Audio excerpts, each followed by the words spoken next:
श्रद्धावंत पुण्यवंत उपासक आणि उपासिकांनो, आज तुम्ही अतिशय श्रद्धेने गौरवाने तुम्ही भोजन तयार केलं आहे. भोजन तुम्ही भगवान बुद्धांच्या श्रावक संघाला उद्देशून तयार केला आहे. म्हणजे संघाप्रतीची श्रद्धा अगोदरच होती आणि त्यानंतर श्रद्धेनेच तुम्ही हे दान दिलं आहे, भिक्षू संघाला दान दिलं आहे. तर अशा प्रकारे संघदानाचं पुण्य तुम्ही संचित केलेलं आहे. हे दान पुण्य महाफलदायी बनण्यासाठी 6 गोष्टीची आवश्यकता असते. 6 अंग यामध्ये कंप्लीट असायला पाहिजे. तर ज्या व्यक्तींना 6 अंगांनी युक्त दान देता येते, भगवान बुद्ध म्हणतात त्या दानाचं पुण्य मोजता येत नाही, किती पुण्य आहे. तर तशी घटना पण आहे. एकदम सारीपुत्र बनते आणि मोगलान बनते. 500 भिक्षूंच्या सोबत चारिका करत उत्पन्न शिवली बनतेची आईचं नाव काय, सुप्पू असं त्यांच्या घरी येतात. विशेष म्हणजे त्यांना एका देवतांकडून मेसेज येतो की या नगरामध्ये उद्या सारीपुत्र आणि मोगलान अनंतवंत येत आहे, त्यांच्यासाठी भोजन दान तयार. तर असं म्हटल्यानंतर ते अगोदर सकाळी सगळं भोजन रेडी करून ठेवते. आता भगवंताचे अग्रशिष्य, भगवंताचे आनंद सुपटीपन्न श्रावक संघ जेव्हा अशी वस्तू ती कानावर पडते, तिच्या हृदयात फार श्रद्धा उत्पन्न होते. हृदय प्रीतीने भरून जाते. अरे मला एक सुवर्ण संधी भेटत आहे भगवंताच्या श्रावक संघाला दान देण्याची. ते दान देण्याच्या अगोदरच संघाप्रती अनंत श्रद्धा उत्पन्न झाली. तिने अतिशय श्रद्धेने भोजन बनवलं आणि सकाळी आल्याबरोबर निमंत्रण देते, मेसेज पाठवते पर्यंत, आणि आपल्या घरी भोजनदान देते. भोजनदान दिल्यानंतर तिच्या मनात आणखी प्रसन्नता येते. साधू साधू, मला किती मोठा लाभ आहे की मला भगवान बुद्धांच्या श्रावक संघाला दान देता येत आहे, दान देता आलं आहे. आता या घटनेला भगवान बुद्ध पाहत आहे.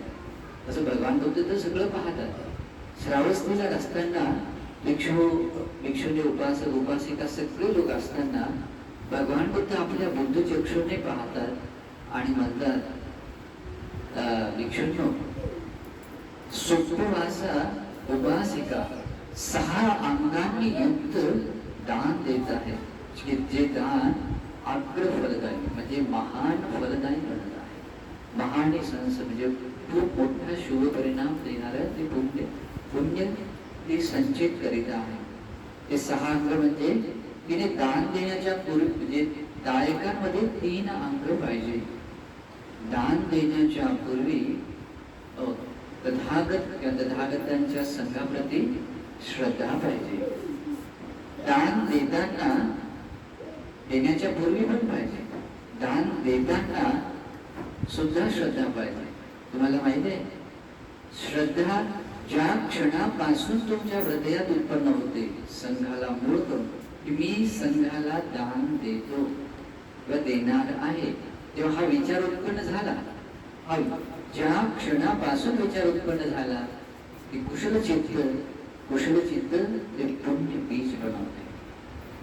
त्याला बनण्यासाठी ती श्रद्धा काम आहे. म्हणून बुद्ध म्हणतात श्रद्धा बीजन. ती श्रद्धा या कुशल चित्ताला बीज रूपाने बनवते. म्हणजेच तुम्हाला पुण्य संचित होण्यास ती सुरुवात होऊन जाते. म्हणजे तुम्ही आणखी पुण्य, तुम्ही दान दिलेलं नाही आहे, पण मी दान देतो ही चित्त उत्पन्न झाल्या मात्रतेने सुद्धा तुम्हाला पुण्य मिळवायला सुरुवात होऊन जाते. आणि भगवान बुद्ध म्हणतात की दान देताना सुद्धा ज्यांच्या हृदयात श्रद्धा राहते आणि भगवंताचे श्रावक श्रद्धेनेच दान देतात, त्यांच्या स्वाभाविक लक्षणापैकी लक्षण असतात की ते दान देताना श्रद्धेनेच देतात. आणि भगवान बुद्धांनी सुद्धा अनुशासन केलेलं आहे, दान ददंतु श्रद्धा. दान हे श्रद्धेनेच दिलं पाहिजे, नाही का. आणि सुप्रभासती उपासिका दान देताना सुद्धा श्रद्धावान होते आणि दिल्याच्या नंतर सुद्धा तिच्या हृदयात श्रद्धा होते. आता हे 3 गुण गायकांमध्ये आणि 3 गुण हे दान घेणाऱ्या व्यक्तीमध्ये असले पाहिजे. ते कोणते? ते दान घेणारा व्यक्ती तर स्वतःमध्ये असले पाहिजे. एक तर ती व्यक्ती राग द्वेष मोहातून ते मुक्त असलेले पाहिजे, किंवा ते राग द्वेष मोहातून मुक्त होण्याच्या मार्गावर असले पाहिजे, म्हणजे सुपटिपन्न असले पाहिजे. आणि सुपटिपन्न भगवान बुद्धांचा श्रावक संघच असतो. आणि म्हणूनच हे 6 अंग जे असतात ते फक्त आणि फक्त बुद्ध शासनामध्येच परिपूर्ण होतात.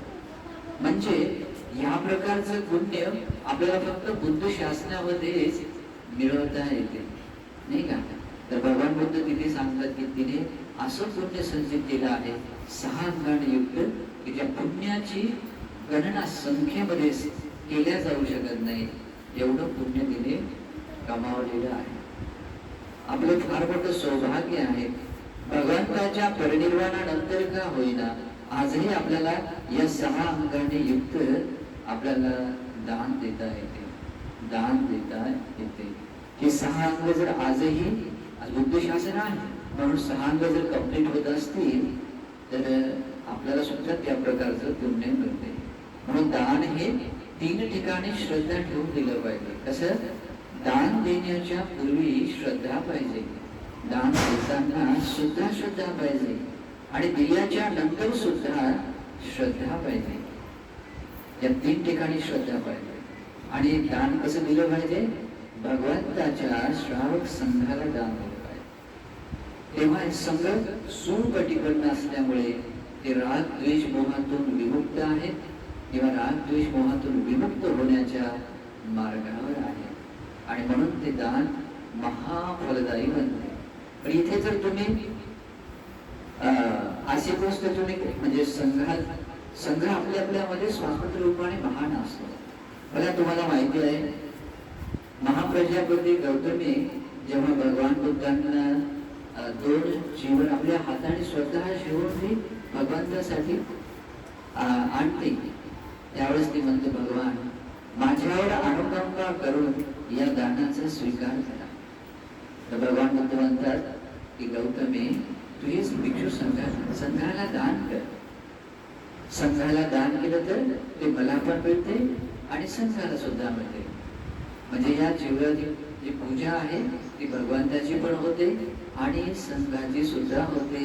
आणि म्हणून तू संघाला दान कर. आता तिला भगवंताविषयी जास्त प्रेम होतं का माहिती आहे? कारण भगवंताला तिने लहानाचं मोठं केलेलं आहे. दान म्हणजे स्वतःचं दूध पाजून आणि मोठं केलेलं आहे. स्वतःच्या मुलासारखं प्रेम देऊन त्याने मोठं केलं आहे. आणि म्हणून ते पुत्र प्रेम तर होतच, पण बाकी भगवान बुद्ध आहेत या भावनेने सुद्धा विशेष श्रद्धा होती. आणि म्हणून तर म्हणते भगवान आपल्यासाठीच मी हे बनवलेलं आहे, आपल्यासाठीच बनवल्यामुळे माझ्यावर अनुकंपा करून स्वीकार. आता ही भावना बघून आनंद बंदेजी म्हणतात, भगवान ही गौतमी तू भगवंतावर लहान असताना पासून खूप उपकार करणारी आहे. भगवंताची आई वारल्यानंतर तिने सांभाळ केला, दूध पाजलं आणि सगळ्याच गोष्टी केल्या, नाही का. बरेच उपकार केले आहेत. भगवान बुद्ध सुद्धा तिच्यावर उपकार अनुकंपा करून तिचं दान स्वीकार करा. तर भगवान बुद्ध पुन्हा सांगतात की संघदानाचं काय महत्व असतं, नाही का. आणि त्याच्यानंतर ते संघाला ती वस्तू दिल्या जाते समजून सांगितल्याच्या नंतर. तर अशीच गोष्ट असते. आणि म्हणूनही आपण हे दान संघाला उद्देशून दिलं पाहिजे. 2, 4, 5 भंतेला म्हणून नाही. तुम्हाला दुसरी एक घटना सांगतो. मला वाटते श्रावस्तीमध्ये घटना आहे. 2 बहिणी होत्या. तरुण वयामध्ये लग्न झालं आणि एका ठिकाणी राहत होत्या. त्या ठिकाणी मोठी बहीण होती, तर ते नेहमी 40 बनते, 50 बनते, 100 बनते, कधी 200 बनते, अशा बनतेंना ती दान देते नेहमीच. आणि त्याची छोटी बहीण होती भद्रा आणि सुभद्रा असं नाव होतं. तर त्याची छोटी बहीण होती, तर ती दररोज फक्त 8 बनतेला भोजन दान देत होती. 8 बनते. पण ज्या 8 बनतेला दान देत होती त्या 8 बनतेमध्ये एक बनते जी होते रेवत नावाची, छोटे 7 वर्षाची बनतेची, 7 वर्षाचे पण अरहंत बनतेची, साधारण नव्हते. तर त्या 8 बनतेला ती भोजन देत होती. पण रेवत बनतेची त्या उपासिकेला म्हणतात, उपासिके तू असं समजू नको की फक्त तू 8च बनतेला भोजन दान देत आहेस. तू असा विचार कर की मी हे विचार आणि भावना श्रद्धा ठेव की मी भगवान बुद्धांच्या श्रावक संघाला दान देतात. मग संघाला म्हटलं तर मग संघामध्ये जे प्रथम स्थानावर असलेले अरहंत सारे बुद्ध बनले, अरहंत मुगलाट बनले, त्यांच्यानंतर अरहंत महाकाश्यप बनले, अरहंत अनुरुद्ध बनले, आधी अरहंत परंपरापासून आलेले 8 पुरुष पुद्गल श्रावक संघ त्याच्यामध्ये संमिलित होतो. आणि ते संघाला दिलेले दान महाफलदायी होते. आता बघा, बनतेचं अनुशासन तिला मिळाल्यानंतर ती तशाच प्रकारे श्रद्धा ठेवते. ती फक्त 8 बनतेला भोजन दान देत नाही, ती दान देते मी भगवान बुद्धांच्या श्रावक संघाला दान देत आहे.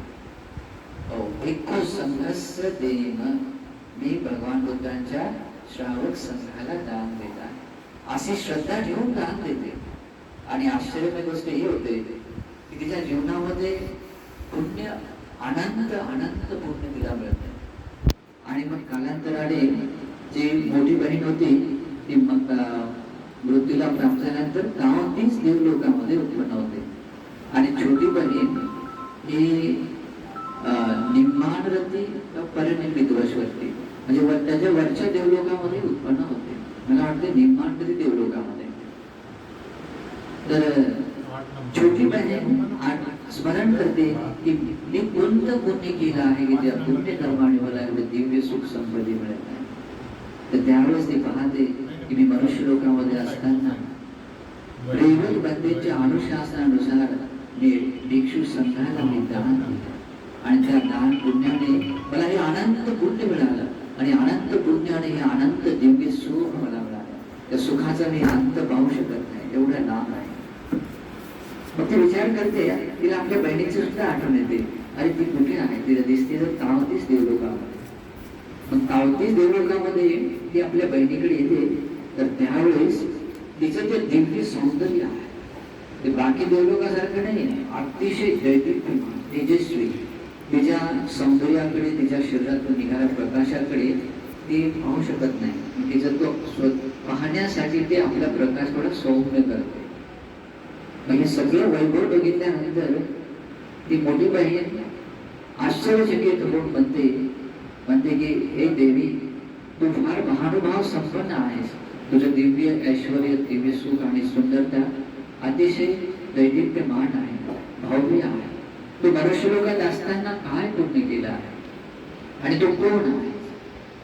त्यावेळेस ती म्हणते, तुला आठवते मनुष्य लोकांमध्ये असताना तुला एक छोटी बहीण होती.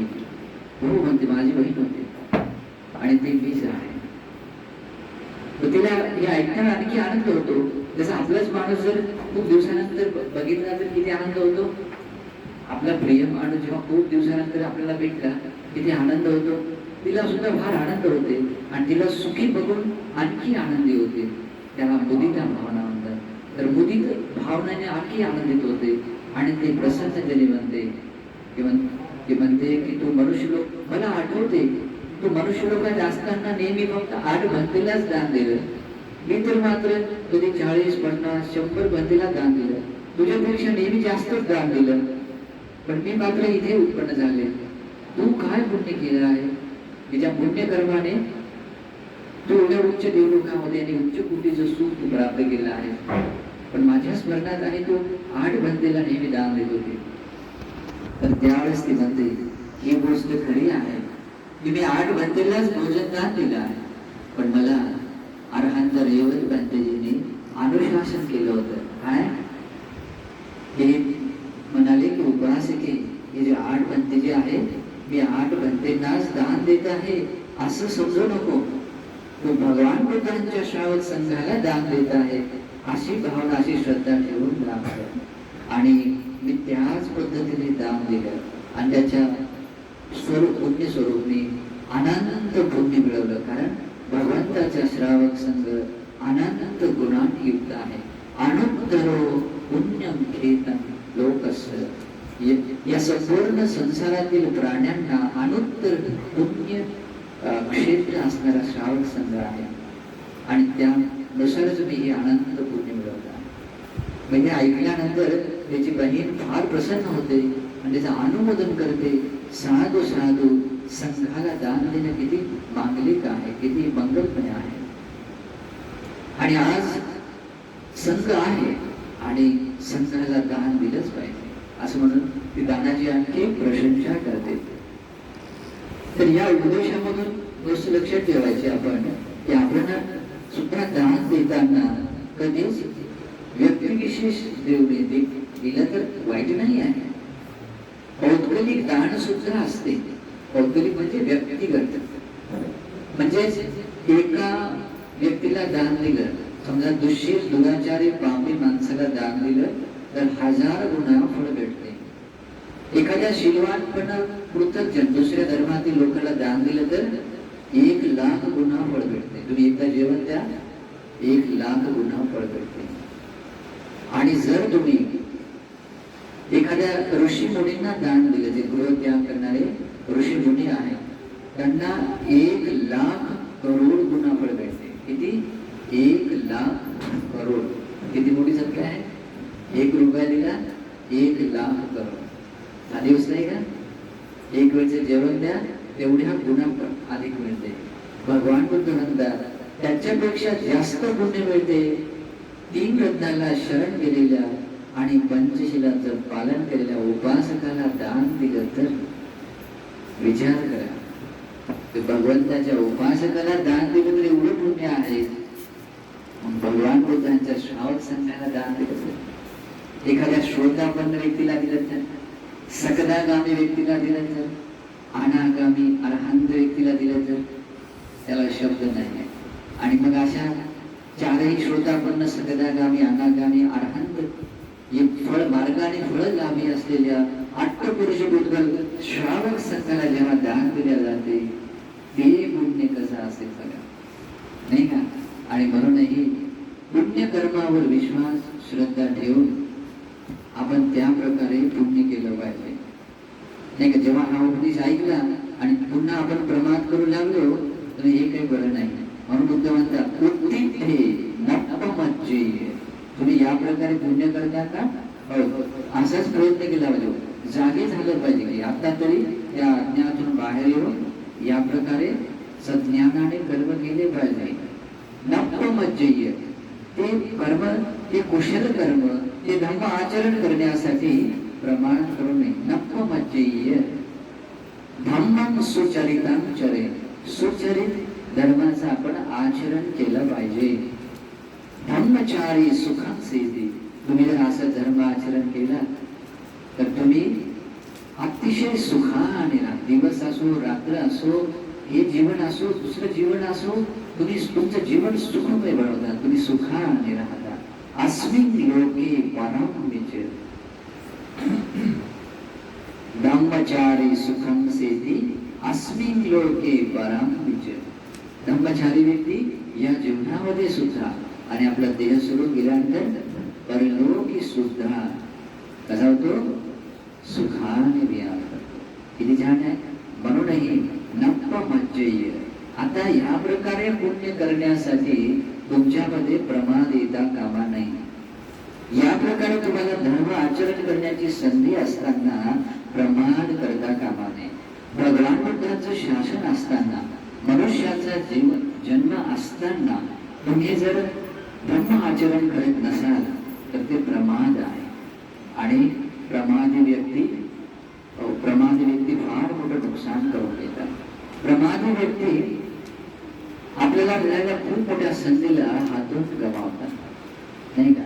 आणि प्रमादी व्यक्ती भगवंतांनी असं म्हटलेलं आहे, प्रमादो मच्छुनो पदम, नाही का? प्रमाद कसं आहे, ते एकदम मृत्यूवत असल्यासारखं जीवन आहे. पण अप्रमादी व्यक्तीचं जीवन कसं आहे, अमृतान पदम, अमृत पदासारखं जीवन आहे.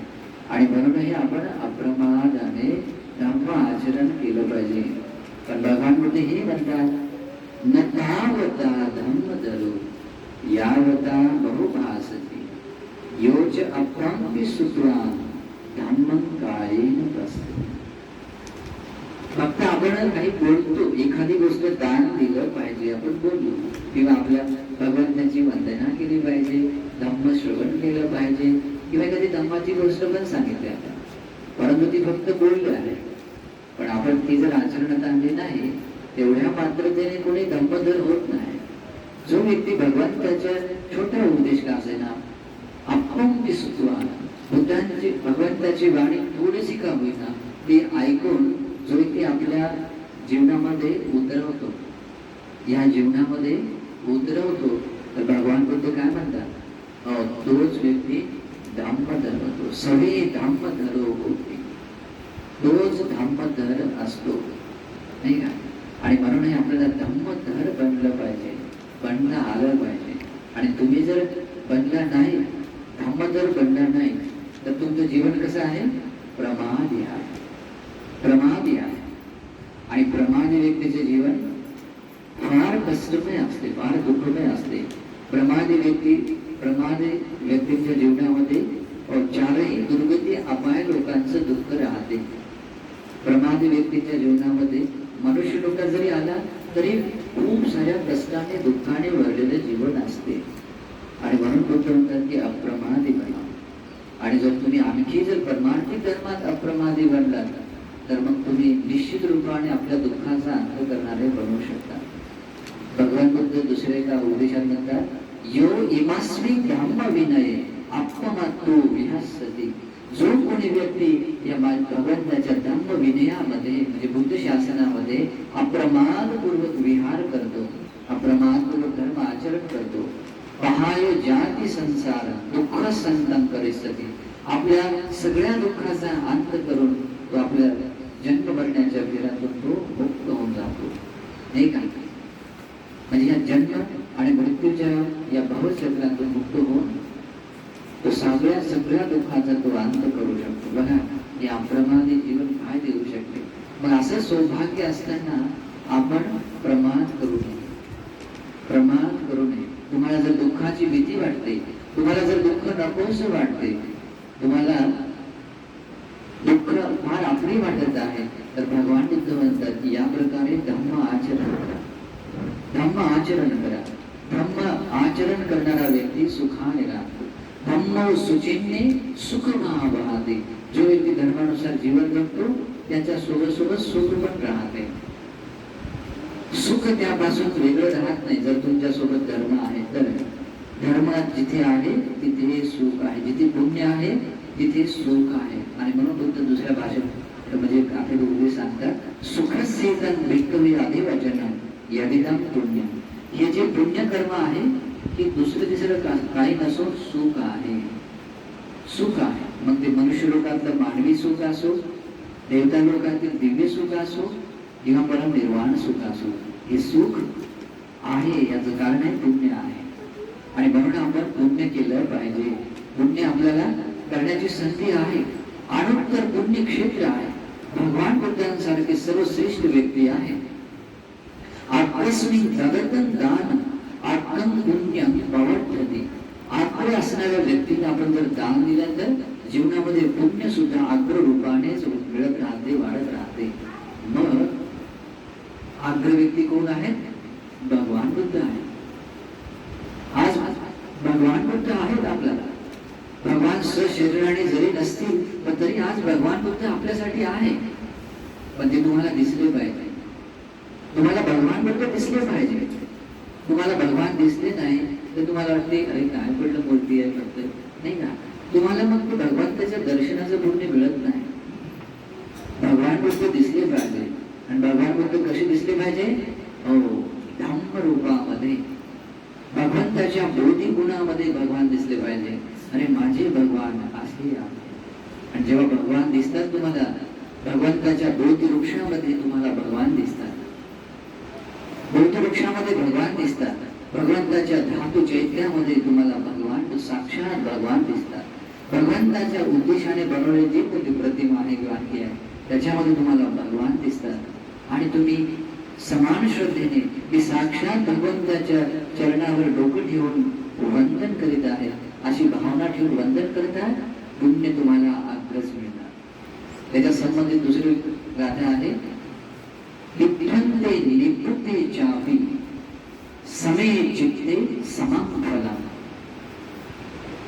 त्याचा अर्थ होतो, भगवान बुद्ध जीवमाण साक्षात असताना, जीवमाण असताना असो अथवा त्यांच्या परिनिर्वाणानंतर असो, जो व्यक्ती या दोन्ही ठिकाणी समान श्रद्धा ठेवतो, म्हणजे परिनिर्वाणानंतर सुद्धा समान श्रद्धा ठेवतो की मी भगवंताला दान देत आहे, भगवंताला अभिवादन करत आहे, मी पाहताना भगवंताला पाहत आहे, मी दर्शनासाठी जाताना भगवंताच्या दर्शनासाठी जात आहे.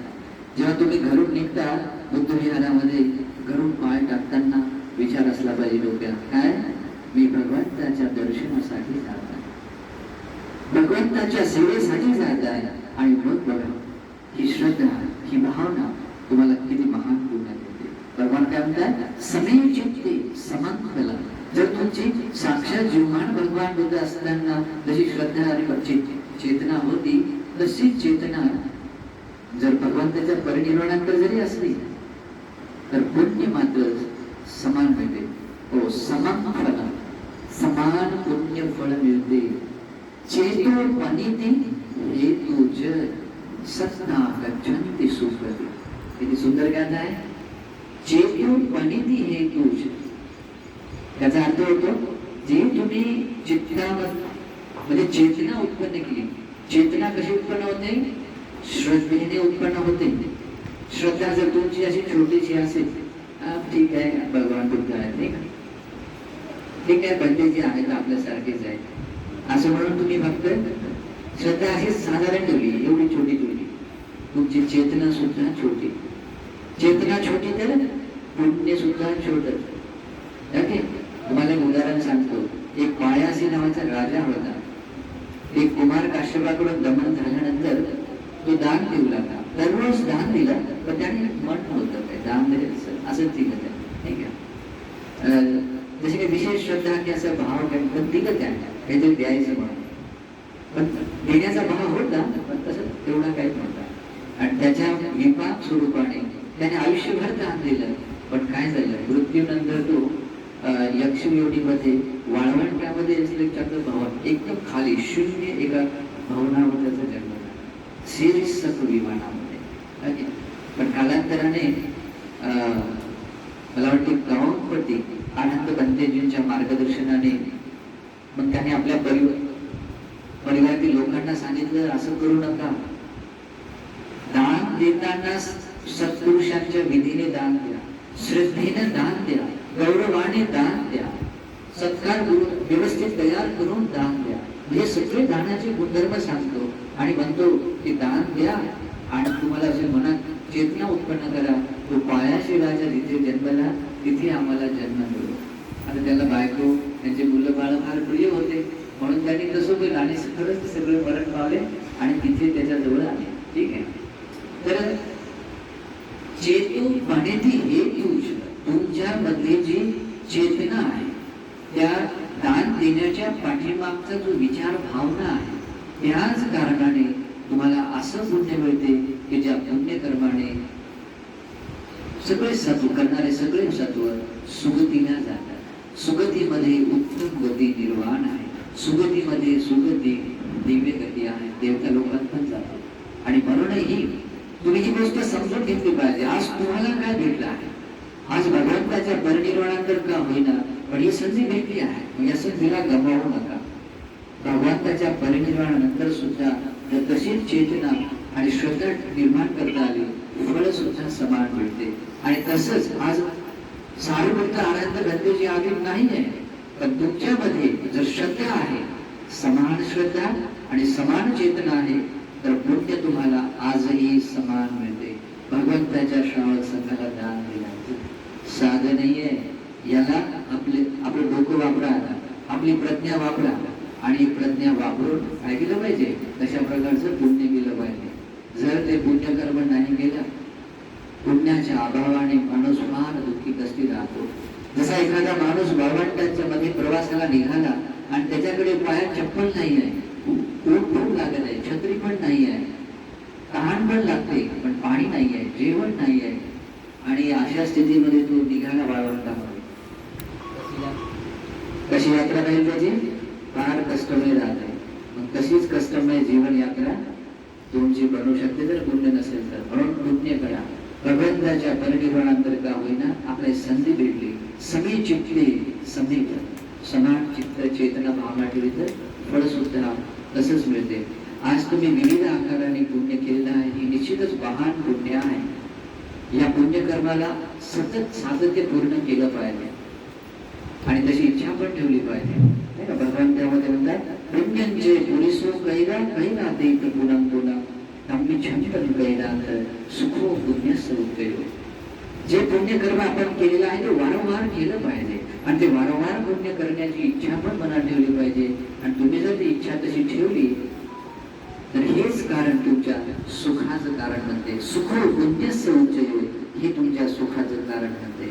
तुम्हाला जर सुख प्रिय आहे, मनुष्य लोकातील मानवी सुख, देवता लोकातील दिव्य सुख आणि परम निर्वाण सुख प्रिय आहे, तर मग असं तुम्ही पुण्य केलं पाहिजे, ते करण्याची इच्छा ठेवली पाहिजे. ठीक आहे. तर ही धर्मदेशना तुम्हाला सुखाने कर्मजीवन जगण्यासाठी, कर्माचे महान प्रतिफळ मिळवण्यासाठी हेतू प्रत्यय बनव, या सत्तावडाने मंगल कामना करतो.